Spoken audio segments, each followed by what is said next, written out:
बिस्मिल्लाहिर्रहमानिर्रहीम, अस्सलाम वालेकुम। मैं हूं मोहम्मद जुनैद अलीम। नाज़रीन, पाकिस्तान और सऊदी अरब के दरमियान दिफाई मुआहिदा होने के बाद मोदी सरकार ने तो ज़रा डबल गेम की है और कह रहे थे कि हमें पहले से ही खदशा था इस तरह की कोई डील होने वाली है, हम सोच विचार कर रहे हैं और सोच के इसका रद्द-ए-अमल देंगे।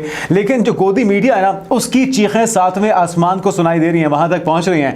लेकिन गोदी मीडिया की चीखें तो आपको कुछ देर के बाद आखिर में सुनवाएंगे। उससे पहले आपको बताते हैं कि डोनाल्ड ट्रंप ने फाइनली वो काम कर दिया है जो पाकिस्तान को करना चाहिए था।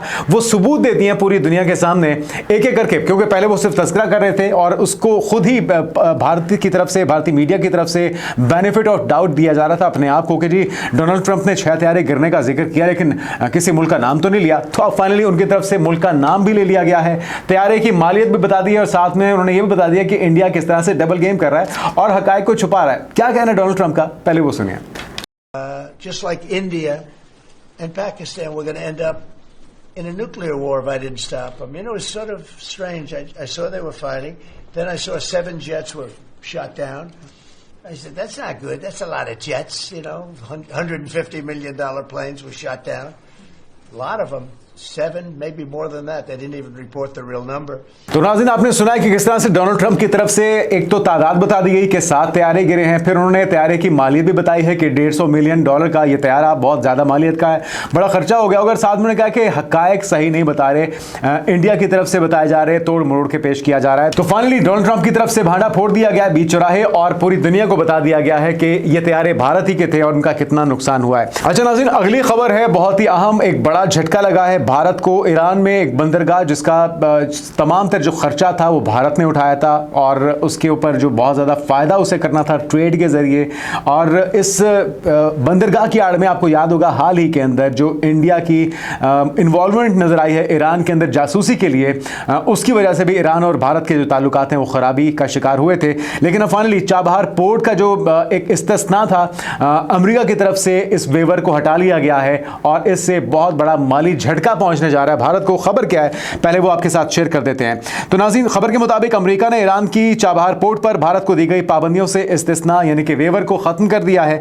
भारत ने इस बंदरगाह और इससे जुड़ी रेलवे लाइंस में अरबों डॉलर की सरमायाकारी कर रखी है। साथ में यह बंदरगाह जो है वो साउथ ईस्टर्न ईरान में वाक़ है और अफगानिस्तान और वस्ती एशिया तक रसाई के लिए भारत का मुतबादिल तिजारती रास्ता भी थी जो पाकिस्तान को बाईपास करता था। अच्छा नाज़रीन, जो मौक़िफ़ सामने आया अमेरिका की तरफ से वो ये है कि अमेरिकी वज़ारत ख़ारजा के मुताबिक डोनाल्ड ट्रंप की ज़्यादा से ज़्यादा दबाव पॉलिसी के तहत ईरान को तनहा किया जा रहा है इस वेवर को ख़त्म करने से, और अमेरिका ने कहा है कि इस फैसले का मकसद ईरान की गैर कानूनी मालियाती नेटवर्क्स और फौजी सरगर्मियों को रोकना है।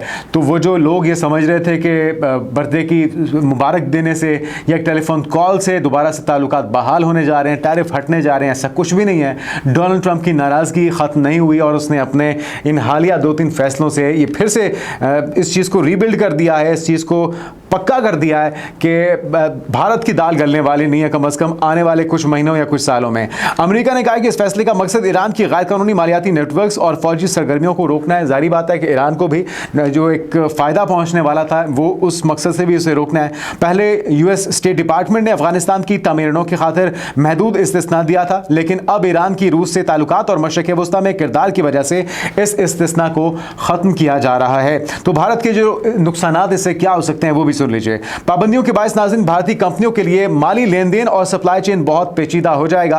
तजियाकारों का यह भी कहना है कि बंदरगाह का मंसूबा खतरे में पड़ सकता है और भारत को अब या तो पाकिस्तान के रास्ते पर इन्हिसार करना पड़ेगा या फिर महंगे मुतबादिल ढूंढने होंगे। मुतबादिल के तौर पर वो यकीनी तौर पर या तो रशिया या फिर यूरोपियन यूनियन के साथ शराकतदारी करके मंसूबे जारी रखने की कोशिश कर सकता है। लेकिन बहुत बड़ा सेटबैक है, अरबों रुपए की जो मिलियन ऑफ डॉलर्स की इन्वेस्टमेंट है वो इस वक्त जीरो हो चुकी है और आपको याद होगा कि वो भारत ही था जिसने इस पोर्ट का फायदा उठाते हुए यहां पे अपने जासूसों को फैलाया, ना सिर्फ ईरान को डैमेज किया, ईरान की मालूमात इजराइल को दी और पाकिस्तान के लिए भी वो ये रूट इस्तेमाल करते रहे। और इनका जो एक जासूस था कुलभूषण यादव वो भी इसी नेटवर्क के अंदर इसी रूट के ज़रिए पाकिस्तान से दाखिल हुआ था और पाकिस्तान ने उसे रंगे हाथों पकड़ा था और आज भी पाकिस्तान की हिरासत में है। तो ये जो मुख्तलिफ ममालिक के साथ डबल गेम चल रहा था भारत, अब एक एक करके ना सिर्फ ये रास्ता रुक चुका है बल्कि एक के बाद एक सेटबैक का सिलसिला भारत के लिए जारी और सारी है। अगली खबर क्या है वो भी सुन लीजिए नाज़रीन, अमेरिका ने बांग्लादेश के लिए चिटागांग में फौजी सरगर्मियां बढ़ा दी हैं। अब एक और मसला भारत को दरपेश ये है कि शेख हसीना वाजिद की हुकूमत जाने के बाद बांग्लादेश के अंदर जो पाकिस्तान का असर रसूख है, जो चाइना का असर रसूख है, हमने आपको बताया था कि चिकन नेक के करीब पाकिस्तान और जो चाइना की मुख्तलिफ ऑफिशल्स के दौरे हुए हैं, जो मुआयना किया गया है, वहाँ पे एयरबेस बनाने की बात हो रही थी। और उस खबर से पहले हम आपको ये खबर देते हैं कि अमेरिका की फौजें उतर गई हैं बांग्लादेश में, जिसको लेके एक थरथली है, एक क्यास की सूरत हाल है। भारतीय मीडिया इसको उछाल रहा है, इंडियन गवर्नमेंट इस वक्त सकते में है कि हो क्या रहा है। खबर क्या है वो भी सुन लीजिए। खबर के मुताबिक नाज़रीन, एक अमेरिकी C-130J सुपर हरकुलिस तैयारा है जो आमतौर पर जापान में तैनात होता है, चिटागांग के शाह अमानत एयरपोर्ट पर यह उतरा है। और ये सरगर्मियां अकेली नहीं बल्कि फौजी मशकों की एक सीरीज का हिस्सा है। हाल ही में पिछले 3 महीनों में मुसलसल ये मशकें की जा रही हैं अमेरिका की तरफ से मुख्तलिफ ममालिक के साथ। जुलाई के अंदर जो मशकें हुई हैं वो टाइगर लाइटनिंग नामी मशकें थी और इंसदादी दहशतगर्दी जंगल ऑपरेशंस थे। इसके अलावा टाइगर शार्क नामी जो मशकें थी वो अमेरिकी बांग्लादेशी स्पेशल फोर्सेस और अमेरिकी हथियारों के साथ हुई, जबकि सितंबर के महीने में पैसिफिक एंजल एयरफोर्स मश्क अमेरिका और बांग्लादेश और श्रीलंका के दरमियान हुई है। तो मुसलसल अमेरिका की जो वहाँ पे आमदोरफ्त है वो भारत के लिए तशवीश का बायस बन रही है। और सिर्फ अमेरिका ही नहीं है, पाकिस्तान और चाइना ना सिर्फ वहाँ पे अपनी हुकूमत के अंदर, अगली बनने वाली हुकूमत के अंदर अपनी इन्वॉल्वमेंट शो कर रहे हैं, बल्कि वहाँ पे एयरबेस भी बनाने जा रहे हैं। वो खबर भी आपको अभी देते हैं। यानी कि सिर्फ 60 दिनों में तेज़ी से 3 बड़ी मशकें हुई हैं अमेरिका की। और ढाका में एक अमेरिकी स्पेशल फोर्सेस फौजी जवान मुर्दा हालत में पाया गया था। अमेरिकी सफारत खाने ने तफसीलात शेयर करने से इनकार किया। भारतीय एजेंसियां भी इस मामले पर काफी फिक्रमंद है। तो भारत के जो खतरात लाक हैं वो भी सुन लीजिए। माजी में भारत का जो ढाका से करीबी ताल्लुक रहा है, मगर मोहम्मद यूनुस ने ताल्लुकात को बिगाड़ दिया। आते ही अब बांग्लादेश में अमेरिका और चीन दोनों असर रसूख बढ़ा रहे हैं। चीन का जो किरदार है नाज़रीन वो भी सुन लीजिए। तस्ता रिवर प्रोजेक्ट जो है वो $500 मिलियन का कॉन्ट्रैक्ट है जो कि भारत के बजाय अब चीन को दिया गया है। बांग्लादेश के जो चीनी जेट एजेंसी तैयारे हैं ये बांग्लादेश संजीदगी से खरीदने पर गौर कर रहा है। इसके अलावा नाज़रीन, चीन बांग्लादेश और म्यांमार में बंदरगाह तामीर करने जा रहा है। बराह रास्त रसाई मशरिक़े बहर हिंद और खलीज बंगाल तक उसकी मुमकिन हो सकेगी। और अगली खबर क्या है, ये एक और परेशानी भारत के लिए, वो भी सुन लीजिए। वो खबर नाज़रीन ये कि चाइना और पाकिस्तान ने भारत के एतराज़ात को नज़रअंदाज करते हुए बांग्लादेश के इलाके लामू नीरठ में एक नए फ़िज़ाई अड्डे की तामीर का मुश्तरका आगाज़ कर दिया है।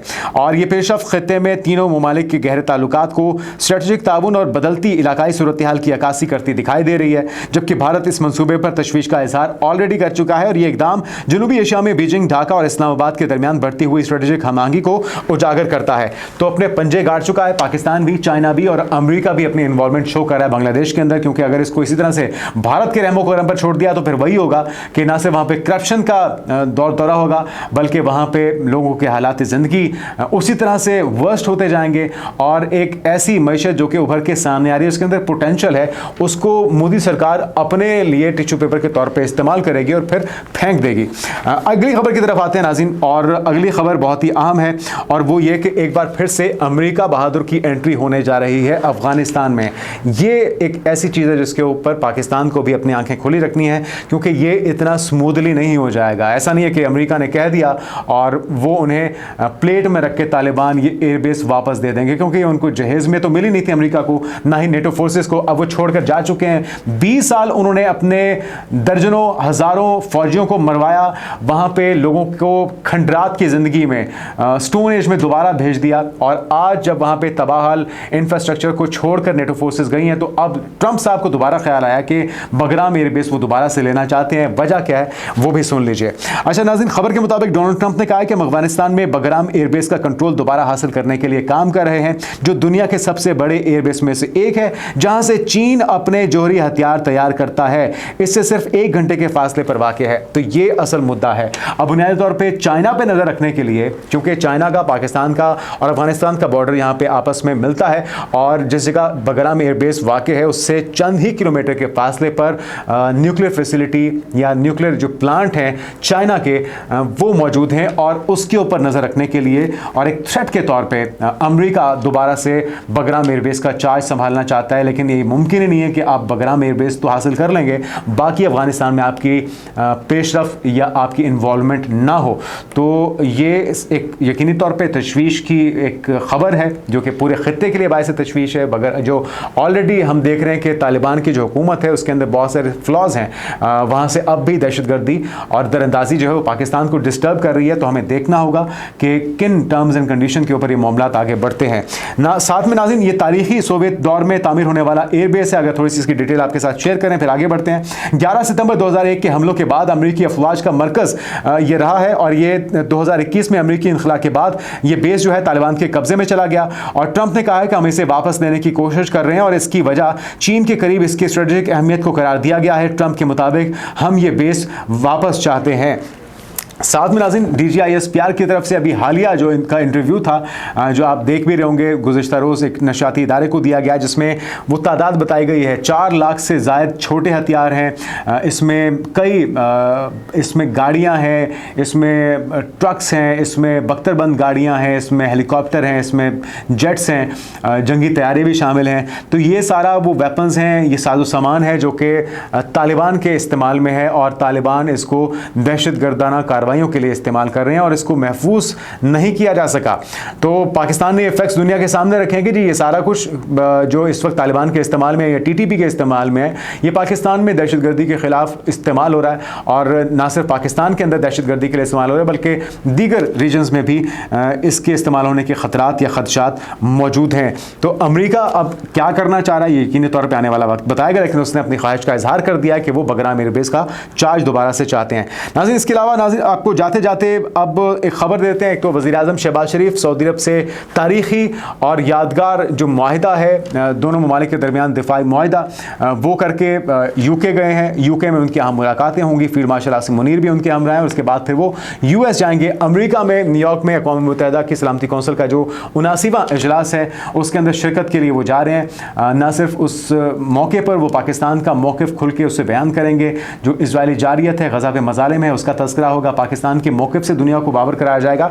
लेकिन साथ में जो एक और अहम चीज़ है वो ये कि साइड लाइन पे डोनाल्ड ट्रंप के साथ शहबाज शरीफ साहब की मुलाकात मुतवक्के है और यकीनी तौर पे ये टाइमिंग बहुत इंपॉर्टेंट है। एक ऐसे वक्त में जब दोहा के ऊपर इजरायली जारियत हुई है, जब पाकिस्तान का सऊदी अरब के साथ तारीखी और एहसास मुआहिदा हुआ है जिसमें न सिर्फ दोनों ममालिक में से किसी एक पर हमला, दूसरे मुल्क पर हमला तस्वुर किया जाएगा, दोनों एक दूसरे की दिलो जान से हिफाजत को यकीनी बनाएंगे, बल्कि पाकिस्तान के लिए जो खादिमुल हरमैन शरीफैन का जो एजाज़ है, जो मुक़द्दस मकामात चाहे वो मक्का के हों या मदीना के हों, उन दोनों की हिफाजत की ज़िम्मेदारी पाकिस्तान को मिलना पाकिस्तान की 25 करोड़ आवाम के लिए बहुत बड़े एजाज़ की बात है और यकीनी तौर पे ये एजाज़ फील्ड मार्शल आसिम मुनीर और मौजूदा हुकूमत के हिस्से में आया है। लेकिन जो चीखें निकल रही हैं जिसका हमने आगाज़ में तज़किरा किया था, मोदी सरकार तो डबल गेम खेलने की आदी है, किस तरह से वो खुल के अपने ख्वाहिशात का या उस फ्रस्ट्रेशन का इजहार नहीं कर पा रहे, लेकिन उनका गोदी मीडिया जो है वो तिल मिला रहा है, वो किस अंदाज में इसकी रिपोर्टिंग कर रहा है, ज़रा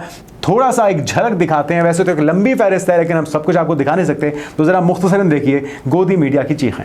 किसी एक देश पर हमला दूसरे देश पर भी हमला माना जाएगा, जरूरत पड़ने पर पाकिस्तान के परमाणु हथियारों का इस्तेमाल भी किया जाएगा। सऊदी अरब ने उस पाकिस्तान के साथ ये डील की जिस पाकिस्तान से हमेशा भारत को खतरा रहता है। सबसे बड़ा सवाल ये है कि सऊदी अरब ने भारत के खिलाफ जाते हुए पाकिस्तान के साथ ऐसी डील क्यों कर ली। दरअसल इस पूरे खेल के पीछे अमेरिका है। भारत से ऐसी गद्दारी की है जिसकी कीमत उसे आने वाले वक्त में चुकानी पड़ेगी। सऊदी अरब की घटती ताकत और बढ़ती अस्थिरता ने उसे ऐसा फैसला लेने पर मजबूर कर दिया जो सरासर भारत विरोधी है। मगर ऐसे में भारत से जो देश मुकाबला नहीं कर पाता उसका सबसे पहला रिएक्शन ये होता है कि वो पाकिस्तान के पास चला जाता है। सऊदी अरब ने भी ठीक यही किया। सऊदी अरब के क्राउन प्रिंस मोहम्मद बिन सलमान और पाकिस्तान के प्रधानमंत्री शहबाज शरीफ ने एक ऐसे रक्षा समझौते पर साइन किए हैं जो भारत विरोधी है। इस समझौते के तहत एक देश पर हमला दूसरे देश पर भी हमला माना जाएगा। दूर रेगिस्तान में पड़ी कुल्हाड़ी पर पैर मारना कहते हैं। भारत ने कहा है कि सऊदी अरब और पाकिस्तान ने जो डिफेंस डील साइन की है उसे हम बड़े ध्यान से पढ़ रहे हैं। हम देख रहे हैं कि इससे रीजनल और ग्लोबल स्टेबिलिटी पर क्या फर्क पड़ेगा। अगर ये सुरक्षा की गारंटी दोनों एक दूसरे को दे रहे हैं तो ये इनके इतने हथियार नहीं होगा, इन दोनों के इतने हथियार हो जाएंगे। और सिप्री के मुताबिक दुनिया में सबसे ज्यादा हथियार खरीदने वाले शीर्ष 5 देशों में पाकिस्तान और सऊदी अरब दोनों देश शामिल हैं। सबसे पहले अगर यूक्रेन है तो दूसरे नंबर पर भारत, तीसरे नंबर पर कतर, चौथे नंबर पर सऊदी अरब और पांचवें पर पाकिस्तान। अभी एक चौथा और पांचवा नंबर अगर मिल जाएगा तो सोचिए ये कितना बड़ा चैलेंज है। सऊदी अरब को हर दिन पेट्रोलियम प्रोडक्ट्स की बिक्री से मिलते हैं 5,000 करोड़ रुपए। उसकी आमदनी है सऊदी अरब की इतनी, और इसीलिए सोचिए पाकिस्तान को सऊदी अरब का साथ मिलना कितनी बड़ी खबर है। यहां से भारत की चुनौतियां बढ़ेंगी क्या? जी जनाब, तो भारत की चुनौतियां बहुत बढ़ चुकी हैं और बढ़नी भी चाहिए। आपकी जो हरकतें हैं, जो आपका नफरत और प्रोपेगेंडे का अंदाज है, जिस तरह से गोदी मीडिया वावेला करता है, तो मेरे ख्याल में आपकी परेशानी बढ़नी चाहिए। और सिर्फ गोदी मीडिया की नहीं बल्कि मोदी सरकार की, भाजपा सरकार की परेशानियां भी हर रोज़ अब बढ़ती ही जाएंगी। क्योंकि जो छेड़छाड़ इन्होंने 10 मई को की थी, या 10 मई को जो पाकिस्तान ने इनको मुंह तोड़ जवाब दिया था, उससे पहले की दुनिया और उसके बाद की दुनिया मोदी सरकार के लिए, नरेंद्र मोदी के लिए तो यकसर बदल चुकी है। और यकीनी तौर पे वो ख्वाब जो वो पाकिस्तान को तन्हा करके या दुनिया से अकेला करके हासिल करना चाहता था, आज एज इट इज़ उसका उलट हो रहा है। आने वाले दिनों की पेशरफ से आपको आगाह करते रहेंगे। अपना ख्याल रखिएगा। अल्लाह हाफिज़।